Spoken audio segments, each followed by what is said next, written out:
Hey everybody, it is late at night and I am Norman. It is that time again, time for some watch news.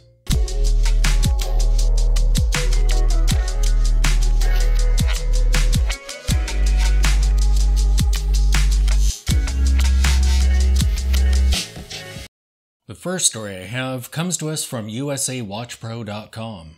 And this article is about a move that AP has made recently. They've moved their service center from Florida to North Carolina. It appears that AP is working on setting up a certified pre-owned program, kind of like what Rolex has done. So they've moved their service center to North Carolina and expanded it greatly. The new building is 63,000 square feet. They're investing $22 million into this service center. And this move will result in about 105 new positions. The new service center looks pretty crazy. So it'll be interesting to see how this goes. In a statement from AP, they say, "The market for pre-owned high-end watches has never been so dynamic nor so fraught with hazard for the buyer, who can end up paying a high price for a luxury brand of uncertain provenance and condition, if not a fake watch." This is why Audemars Piguet is getting more directly involved in the fate of its watches. The manufacturer intends in the near future to be the preferred option for buying back its own watches to ensure that they are coming back on the market in a perfect condition, while giving its buyers the right of first refusal whenever they are thinking of selling. Now, AP isn't really a brand that I will probably ever purchase a watch from, but it will be interesting to see how this program fares, just like Rolex's. The next article I have comes from Watches SJX, and this was a write-up of Seiko's Power Design Project. This is an annual exhibition that Seiko does, encouraging watch designers to think outside of the box and really explore the crazy things you could do with design. It began about a decade ago, and it was stopped in 2009, but has made a comeback as of 2022. And there are some pretty crazy designs that are shown in this article, like the literal panda dial. That's kind of fun and whimsical. And this bizarre piece.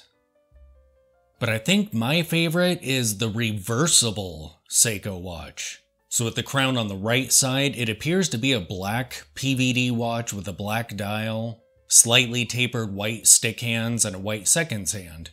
However, if you put the watch on with the crown on the left side, the watch appears to be a brushed metal piece with a white dial. And this one has kind of spear hands, pointed hands. I'm not sure exactly what shape that is. It's been a little while since I've looked at watch hands shapes, but yeah. And those are done in black, and the seconds hand is also black from this angle. That is such a cool design. And it's a total optical illusion because you're not really wearing either of these. So someone else observing your watch is not seeing what you see when you look down at your wrist. That is so crazy. But I really applaud Seiko for doing such a cool annual event and just encouraging avant-garde and crazy ideas. So cool. The next piece of news that I have isn't an article, it's actually a watch that's listed on the Bentley design site. And this is the Cyberwatch. And this thing is super sci-fi looking and super fun and cool. And actually I encountered this watch in an ad that showed up on one of my social media feeds. I love that crazy circuit board that's visible on the top of the case. And driving style watches are always pretty cool. The readout on this watch looks really sharp, bright, and crisp. Just looks great. And the price on these watches isn't bad at all either. I feel like just looking at this watch, I would have expected it to be more. Perhaps even one of the crazy luxury watches that are all sci-fi and fun, but only a millionaire is gonna buy it. The case size on these watches is 39 millimeters. The lug to lug is 45 millimeters. The case height is 19 millimeters. The lug width is 18 millimeters. The crystal is mineral. The water resistance is 30 meters. And these watches cost $109. Next up, I have an article by Hodinkee, And this was a review of a small-sized Vacheron Constantin watch. Actually, a set of watches. And these watches are really bold. I'm assuming they're selling them as ladies' watches, but these are vintage men's size cases at 34.5 millimeters. And they're great looking watches too. I personally don't really care for the bezel, how it's notched like that, but I feel like it fits this aesthetic pretty well, and it might look strange if it wasn't notched, if it was just a smooth bezel. So, even though I personally don't care for it, I think it fits these watches really well. But yes, these are VCs, so they are not cheap. But it's always cool seeing different size options for watches that brands are putting out. Like I mentioned, the case size on these watches is 34.5 millimeters. The lug-to-lug is 42 millimeters. The case height is 9.3 millimeters. So they're small and kind of sleek. That's pretty cool.